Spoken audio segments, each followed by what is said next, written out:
আসসালামু আলাইকুম। ইনশাআল্লাহ আশা করি সবাই ভালো আছেন। আলহামদুলিল্লাহ আমিও ভালো আছি। যে যেখান থেকে আমার ভিডিওটি দেখছেন সবাইকে অসংখ্য ধন্যবাদ ও সর্বদা ভালোবাসা রইল।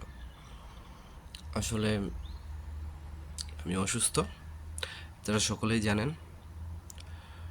তো আলহামদুলিল্লাহ একটু ভালোই ছিলাম, বাট প্রতিদিন রাত্রে আর সকালবেলা কাশিটা একটু বেশি বেড়ায়, আর কান একটু কম শুনি।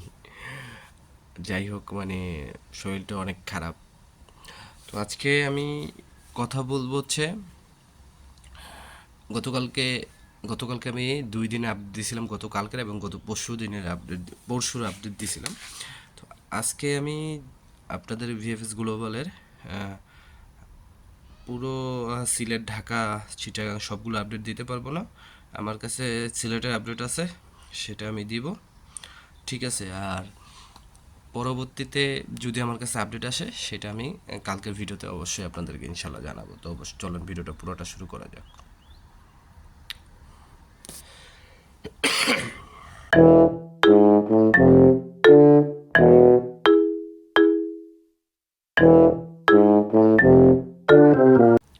তো সব কিছুর জন্য আলহামদুলিল্লাহ। প্রথমে আমি একটা কথা বলে রাখি যে আগামী অক্টোবর মাসে 7 অথবা 9 তারিখে আপনারা একটা কর্মসূচির ডাক দিয়েছেন, বা অনেক সমস্ত গ্রুপে, যত হোয়াটসঅ্যাপ গ্রুপ আছে সেখানে দেখতেছি যে আপনারা এই কর্মসূচিটা সফল করার জন্য সবার সাথে কথা বলতেছেন বা সবাইকে একত্র হইতে বলতেছেন।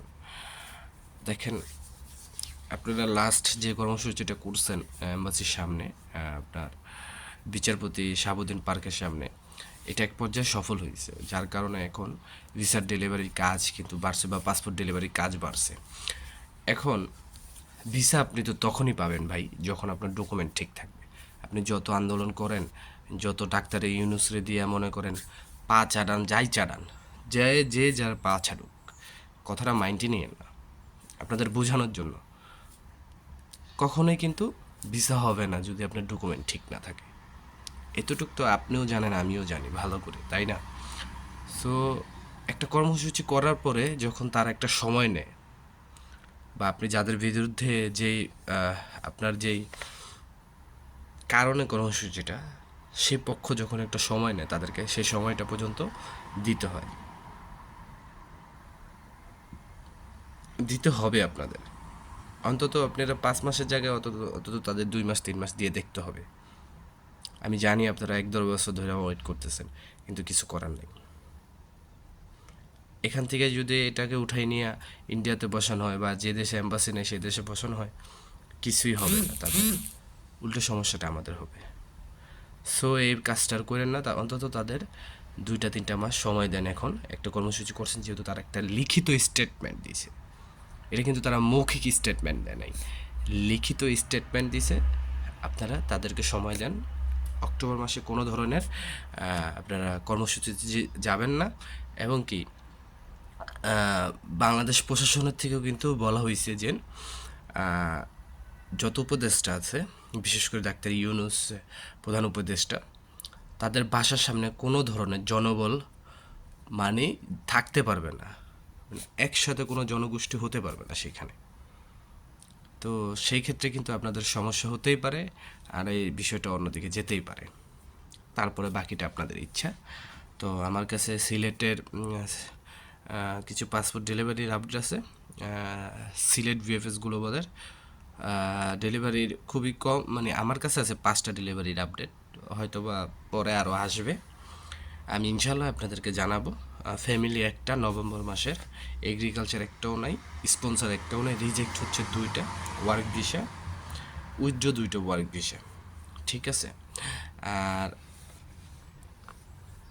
আপনারা সকলেই জানেন যে ডাক্তার ইউনুস ইতালির যে প্রধানমন্ত্রী, তার সাথে এক সংবাদ, তার সাথে কথা বলছে।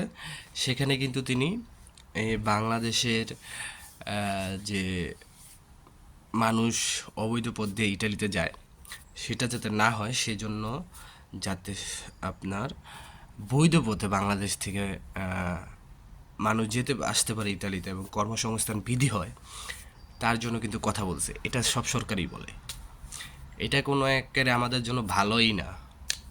শেখ হাসিনাও বলবো, খালেদা, এটা যদি আপনিও প্রধানমন্ত্রী হইতেন, ওর সাথে আপনিও এই ডায়লগটা মারতেন। সো এটা নিয়ে কোনো ভাবার বিষয় না। এর আগে প্রধানমন্ত্রী যখন আইছিল শেখ হাসিনা, তখন কিন্তু আপনার যারা অবৈধ আছে তাদেরকে বৈধ করার একটা প্রস্তাবনা দিয়েছিল। এখন আপনি বলতে পারেন প্রধানমন্ত্রী আর আপনার ডাক্তার ইউনুস কি এক?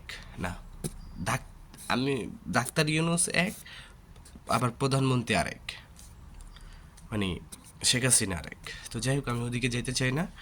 আর সর্বশেষ যে ইম্পর্টেন্ট বিষয়টা আমি আপনাদেরকে বলতে চাই, সেটা হচ্ছে আগামী সপ্তাহ রবিবার থেকে আপনারা আরও বেশি সংখ্যক ডেলিভারি পাবেন ভিসার, এমন কথা শোনা যাচ্ছে, বা এরকম অনেকেই আমাকে পাঠাচ্ছেন।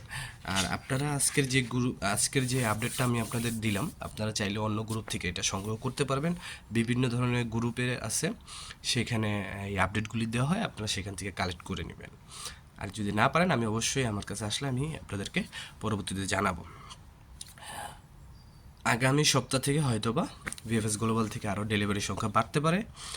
আর আমাকে একটা ভাই মেসেজ করছিলেন, ইমরান রহমান, তিনি একটা সুন্দর কমেন্টস করছিলেন যে ভাই, যারা 2024 সালে শুধু জাস্ট পাসপোর্টের কপি জমা দিচ্ছে, তাদের কবে থেকে ভিসা দেওয়া শুরু হবে, বা তাদের কাজ কবে থেকে শুরু হবে? দেখেন, এই এই এই সময়টাতে যারা পাসপোর্ট এইভাবে জমা দিয়েছে, শুধু পাসপোর্টের কপি, তাদের জন্য সবচেয়ে ইজি বোঝার বিষয়। ধরেন আপনাকে মেসেজ করা হলো যে আপনার পাসপোর্টটা দিয়ে যান, বা আপনার পাসপোর্টটা এম্বাসিতে লাগবে। আপনি কনফার্ম হতে পারেন 99% যেন আপনি ভিসা পাবেন। আর আপনাকে যদি রিজেক্ট করা হয়, তাহলে তো আপনার পাসপোর্ট যাবে না। এখন কথা হচ্ছে, এটা কবে থেকে দিতে পারে? দেখেন, 2024 যেহেতু জমা দিচ্ছেন, আমি মনে করি নভেম্বর ডিসেম্বরে হয়তো বা কিছু সংখ্যক পাসপোর্ট 2024 সালের দিতে পারে, একটু জাস্ট তাদের ঠান্ডা করার জন্য। তারপরে বাকিটা 2025 সাল থেকে শুরু করতে পারে, আই থিঙ্ক, আমার মনে হয়। তো আজকের মতো এতটুকুই আপডেট। অবশ্যই আমি আপডেট পেলে আপনাদেরকে জানাবো। আর আমার দরকার নাই আপনাদেরকে কোনো মিথ্যা কোনো কিছু বলার। আর যদিও আমি কোনো ভুল করে থাকি, ভাই হিসাবে, ছোট ভাই বলেন, বড় ভাই বলেন, যার যেটাই হই, একদম আল্লাহর রাস্তায় আমারে ক্ষমা করে দেবেন। কখনো আমারে এসব বিষয়ের জন্য দায়ী রাখবেন না। এতটুকু আপনাদের কাছে আমার অনুরোধ। আমি চেষ্টা করব সবসময় সত্য কথা বলা, আপনাদের সাথে সত্য আপডেট দেওয়া। তো সবাই জন্য দোয়া রইল, সবাই সুস্থতা কামনা করি। আসসালামু আলাইকুম, আল্লাহ হাফেজ।